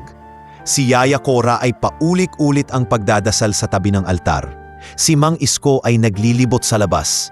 Sinisilip ang gate kada ilang minuto. At si Enzo, nakabalot sa komot, nakaupo sa sofa, hawak ang drawing niya na parang kapirasong kaligtasan. Daddy, mahina niyang tawag. Si Ate Leah, okay na po ba? Lumuhod si Adrian sa harap ng anak. Oo anak, okay siya. Hindi niya sinabi ang buong totoo na may kapalit ang okay. Pero sinabi niya ang kaya ng bata. Sa mesa, pinagmasdan ni Attorney Pia ang envelope. Sir Adrian, sabi niya pagod pero focused. Hindi ito full original deed, pero may certified copy markings at may chain of documents dito. Kailangan nating i-verify sa registry, pero sapat to para i-request ang injunctive relief, lalo na kung mapapatunayan natin na may bad faith at fraud. Fraud ni Nestor, malamig na sabi ni Adrian. Tumango si Attorney Pia. At hindi lang yan. Kung maiko-connecta natin ang clearing operation sa pressure tactic, pwede ring pumasok ang administrative complaints sa barangay at municipal level. Kailangan lang natin ng testimonies. Testimonies ulit ni Adrian. At sa pagbigkas niya, pumasok sa isip niya ang mukha ni Leah. Yung tapang na nanginginig. Yung babaeng hindi dapat napasok sa gulong ito, pero pinili pa ring tumayo. Kinabukasan, maagang tinawagan ni Kapitana Maribel Danganan si Leah para pumunta sa barangay hall. May maliit na meeting daw kasama ang pulis, isang municipal legal officer na si Attorney June Arcila at si Attorney Pia. Ayaw sana ni Leah. Gusto niyang manatili sa gilid. Gusto niyang bumalik sa simpleng trabaho at simpleng pagod. Pero wala na siyang atrasan. Nasa gitna na siya. Pagdating niya, naroon na si Esme Tadeo. Nakaupo sa bench, hawak ang braso na may pasa. Kasama rin ang isang lalaking payat, may langis sa kamay, si Totoy Tadeo, anak ni Esme. Halatang galing trabaho at halatang takot. Pagkakita ni Leah, tumayo si Totoy at lumapit. "Ate, ikaw yung tumulong kay mama," sabi niya. Nanginginig ang boses. "Pasensya na kung nadamay ka." "Hindi mo kasalanan," sagot ni Leah, mahinahon. "Ang may kasalanan, yung mga nananakot." Lumapit si Kap Maribel, seryoso. "Leah, Esme, Totoy. Pagkatapos nito, hindi na kayo basta-basta mahahauwi na parang normal. Magkakaroon ayo ng safety plan. Ipapasok ayo sa Witness Protection Coordination sa municipal level. Hindi man formal na program agad, pero may police visibility at barangay patrol." Napalunok si Totoy. "Kap, kaya nila ako hanapin." "Ay kaya rin naming lumaban," putol ni Kap Maribel. Sa loob ng maliit na conference room, dumating si Adrian. Hindi siya dumaan sa main entrance. Side door ulit, kasama si Gardo at Mang Isko. Pagpasok niya, tumigil ang usapan. Hindi dahil siya ang mayaman, kundi dahil siya ang target na ngayon ay may hawak ng ebidensya. Nagkatinginan sila ni Leah. Walang romantikong eksena, walang dramatic na music, pero may malinaw na pagkilala. Magkasama na tayo sa laban na to kahit hindi natin hiniling. "Ate Leah," mahina si Enzo. Sumilip sa likod ni Yaya Cora. Lumapit siya kay Leah, hawak ang papel. "Ito po, para sa inyo." Tinanggap ni Leah ang drawing. Mesa ulit, 3 tao, may ilaw sa itaas. Ngumiti siya ng maliit. At sa ngiting iyon, parang may nabawas na bigat sa dibdib niya. "Salamat, Enzo." Bulong niya, saka yumuko para magpantay sila. "Ang galing mo mag-drawing." Nang magsimula ang meeting, inilatag ni Ate Pia ang mga hakbang. Verification sa registry. Affidavit ni na Esme at Leah. Report ni Kap Maribel sa municipal office tungkol sa coercion at irregularities sa clearing schedule. At pagfa-file ng motion para sa restraining order laban sa anumang demolisyon hanggat hindi klaro ang legal basis at relocation plan. Habang nag-uusap sila, may dumating na balita. Dinala na si Romy sa presinto, pero nag-request ng abogado. At ang abogado raw, hindi basta-basta. "Kanino?" tanong ni Kap Maribel. Sumagot ang pulis na si Sergeant Noel Garcia. Seryoso ang muka. "Kay Nestor Valderrama." Parang lumamig ang kwarto. Si Adrian napapikit, parang sinuntok ng hangin. Si Leah nanlamig ang kamay. "Ayan na," bulong ni Attorney Pia. "Darating na siya." Hindi nagtagal, dumating si Nestor Valderrama sa Municipal Hall na parang may-ari ng oras. Nakabarong, may relo, may 2 kasamang lalaki na nakakoat kahit mainit. Sa likod niya, may isang babaeng mukhang corporate. Si Attorney Celeste Alonzo, kilalang legal counsel ng mga negosyante. Pagdaan ni Nestor sa koridor, tumigil siya sa tapat ng conference room. Hindi siya pumasok agad. Tumingin lang siya kay Adrian sa pamamagitan ng salamin at ngumiti. Yung ngiting hindi nangangako ng kabutihan. Pagpasok niya, parang lumiit ang espasyo. "Adrian," sabi niya, kalmado pero nakakapaso. "Anong sirkus to?" Hindi tumayo si Adrian para gumalang. Nanatili siyang nakaupo, diretso ang likod. "Circus? Ikaw ang gumawa nito, Tito?" Umiling si Nestor, kunwari nalulungkot. "Kaya nga ako nandito, para tapusin. Ibalik mo ang dokumento. Iareglo natin. Bibigyan kita ng share. Bibigyan ko ng bahay ang mga squatter sa tabing ilog.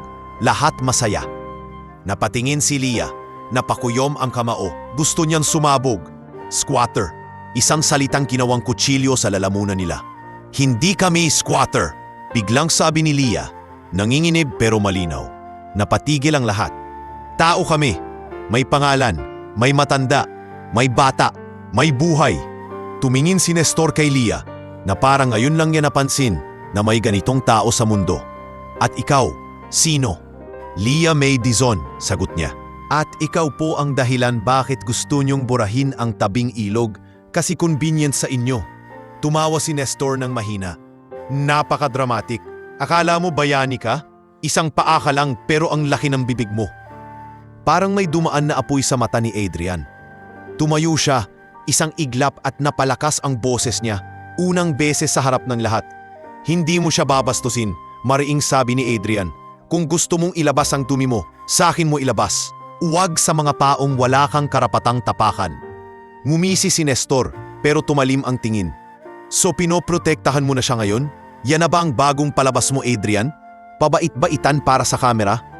Ako ang totoong nabubuhay, sagot ni Adrian. Ikaw nabubuhay sa pananakot. Sumingit si Attorney Pia, malamig. Nestor Valderrama, we have affidavits and evidence of coercion. Any attempt to proceed with demolition will be met with legal action. And your involvement, direct or indirect, will be documented. Lumapit si Attorney Celeste Alonso, mumiti ng legal.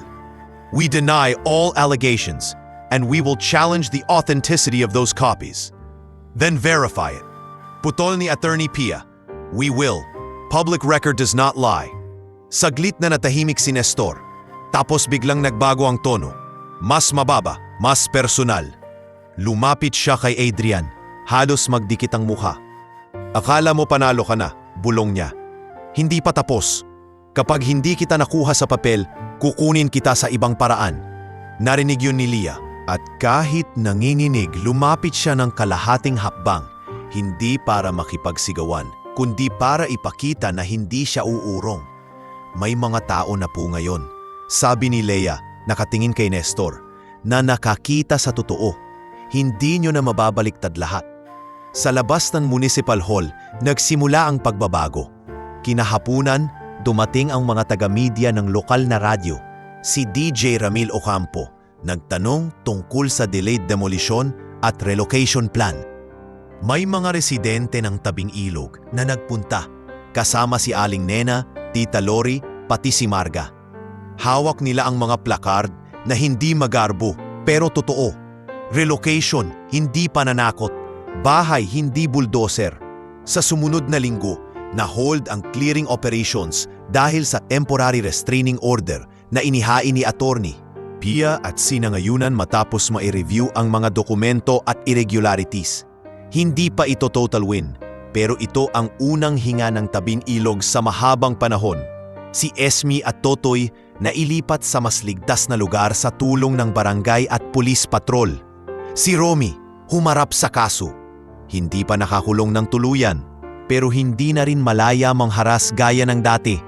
At si Leah, dahil sa mga nangyari, inoferan siya ni Cap Maribel ng trabaho bilang community liaison para sa relocation negotiations. Tagapamagitan sa pagitan ng mga residente at munisipyo. Hindi malaki ang sweldo, pero may dignidad. At sa clubhouse, kahit hindi naging biglaang mabait si Miss Velin, napilitang itong magpatupad ng mas maayos na trato sa staff dahil sa pressure at atensyon. Si Adrian naman, matapos ma-verify ang chain of documents, nagkaroon ng legal footing para labanan si Nestor sa korte. Hindi pa tapos ang laban sa lupa, pero malinaw na, hindi na siya nag-iisa. May Attorney Pia, may Cap Maribel, at may mga taong tulad ni Leah na hindi na pumapayag maging anino. Isang buwan matapos ang lahat, sa tabing ilog, may munting handaan. Hindi dahil mayaman sila, kundi dahil nakahinga sila. Si Aling Nena nagluto ng pansit, si Marga nagdala ng tinapay, si Kiel na nag-resign sa clubhouse at lumipat sa isang mas maayos na trabaho sa munisipyo bilang junior staff, dumaan para bumati.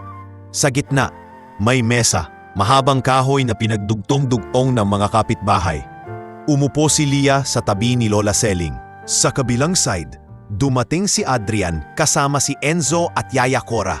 Hindi nakabarong, hindi naka-escort, simpleng damit lang. Tumingin si Enzo sa mesa, ngumiti. Daddy, parang yung drawing ko. Tumawa si Lia ng mahina, saka hinaplos ang ulo ng bata. Oo, pero ngayon, totoo na. At sa gabing iyon, habang kumakain sila sa iisang mesa, ramdam ni Lia ang dating tanong niya na puno ng hiya. Pwede ba akong kumain kasabay ninyo? Na ngayon ay naging sagot ng buhay. Oo, hindi dahil may lumuhod para sa kanya, kundi dahil natuto siyang tumayo at tinulungan niyang tumayo ang iba.